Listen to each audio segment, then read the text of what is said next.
Ideas from Austin, part 2 from the top of the Aria parking garage. First, shout-outs. First shout-out to, I don't know your name, Kansas City Chiefs fan. I think the first time we played was in Bally's in 2021 in the summer. And you were wearing a Kansas City Chiefs hat. You usually are. And a few days ago in Bally's, you told me you were enjoying the videos. And you asked if I was in the free roll right next to the cage. Don't know your name, but glad you enjoyed the videos. Also shout outs to Glenn and Robin. I met Glenn, not Robin, but they were both in Bally's last night. Not necessarily the night before this video goes up, but last night from when I'm filming right now. And thanks for the compliment on being so detailed and organized. And yes, I will probably call it Bally's forever. Even though it's technically the Horseshoe, it's always going to be Bally's to me. If I'm still calling it the Price Club in 2023, I'm pretty sure I'll be calling it Bally's forever, and almost no one knows what I'm even talking about when I say the Price Club. That's how long ago that was. So I'm going to keep calling it Bally's. And today's question from Austin: has my style changed since I started playing full time? So a few things to unravel there. One is that it has, but because of all the places I've played. So I started in Vegas, and I was playing a style that really worked better for Milwaukee. So I was playing that style in Vegas. It kind of evolved to be a style that was much better against the player pool in Vegas. And then if you call during law school full time, I had to play a style that worked a lot better in Council Bluffs. And then in the summers of law school, Atlantic City and WinStar and MGM National Harbor were all slightly different player pools, so it required playing a little differently. And now I'm in Vegas, and it's 8 years after the first time I was playing full-time here. So it's changed because of the cities and just time going on. Different things happen at the table that you used to never see. Has it changed? What I think the actual question was have I improved, and am I playing better than I did when I first started? The answer to that is also yes. So the biggest thing is that I have a better understanding of why I win. I used to know I won, like I was keeping track. I didn't have great ways to articulate like why I was winning, what I was doing that other people weren't. And if you watched Moneyball and the scene in the parking garage where Jonah Hill says, what I see is an imperfect understanding of where runs come from, when he's talking about the Red Sox signing Johnny Damon to a huge deal. So I have a much better understanding of what I do well and why it works. And specifically against this player pool, I play most of the year in Vegas now, and I do the things that work, and I really limit the things that work in other cities that don't make so much sense here.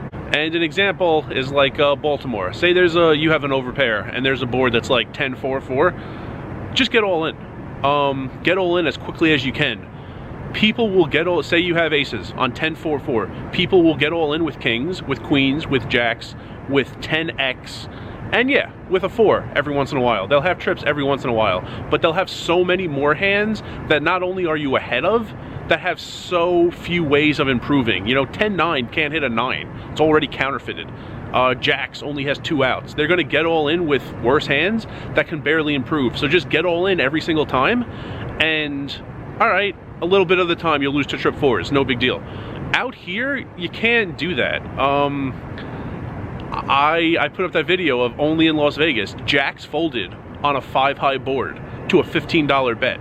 Like, you can't have aces on 10-4-4 and just expect to get all in on the flop every single time against jacks, against ace 10, king 10, 10-9. You can't expect that here. You know what hands will get all in with you? Trip 4s. So that's a play that's very good in other cities. It doesn't work well here. So I understand that cities play way differently, and I didn't know that when I first moved here in 2015. I thought cities would pretty much play the same, and Vegas might even be a little looser, and it was the exact opposite. I also have more well-defined goals. Early on, I was just, and this was like Wisconsin, like 2013, 14, I just wanted to like win like every hand I played, and I just wanted to like maximize what I could make in that poker room. Now,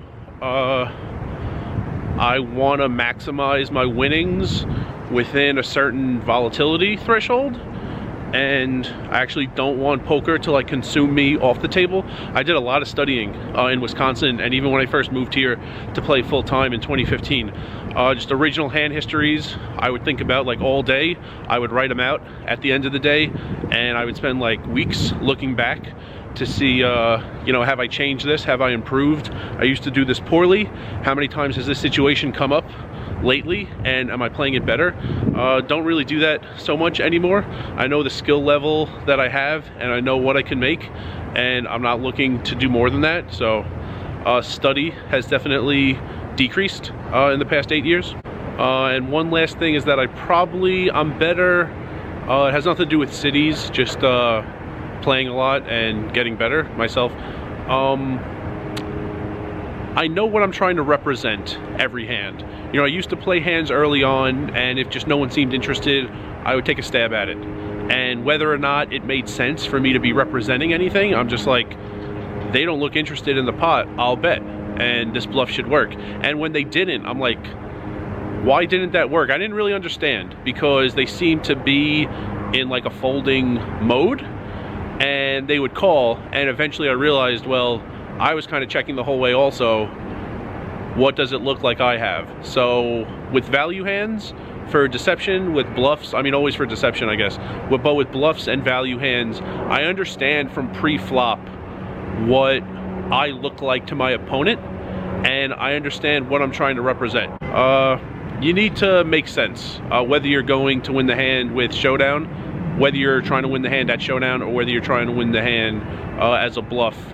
You need to be representing something, and over all 4 streets of betting, it needs to make sense. Didn't used to be the case. I will tell you, there was a hand in Wisconsin in 2014. I was the big, one guy limped, the small blind folded. It was 1-3, so there's $7 in the pot. Check, check on the flop, check, check on the turn. I rivered the nuts, and there was nothing in there, and I didn't think he would call. I didn't care if he called like 10 bucks, so I just wanted to take a shot at him calling something ridiculous. I bet 100. I bet $100 into a pot of 7, and he snap called me. I was actually so mad afterwards that I didn't go all in. We were like 300 or 400 effective. I was mad I only got 100 off of him in the pot of 7. He called with like the bottom end of the straight or something. I had a flush, but you used to not need deception like that, but some of the worst players don't play anymore, and some of the like average players have improved, so now it makes a lot more sense to go for deception in your hands. Your line has to make sense, and you have to understand what you're trying to accomplish, and I understand that a lot better now. Yeah, I got it at the stadium in May.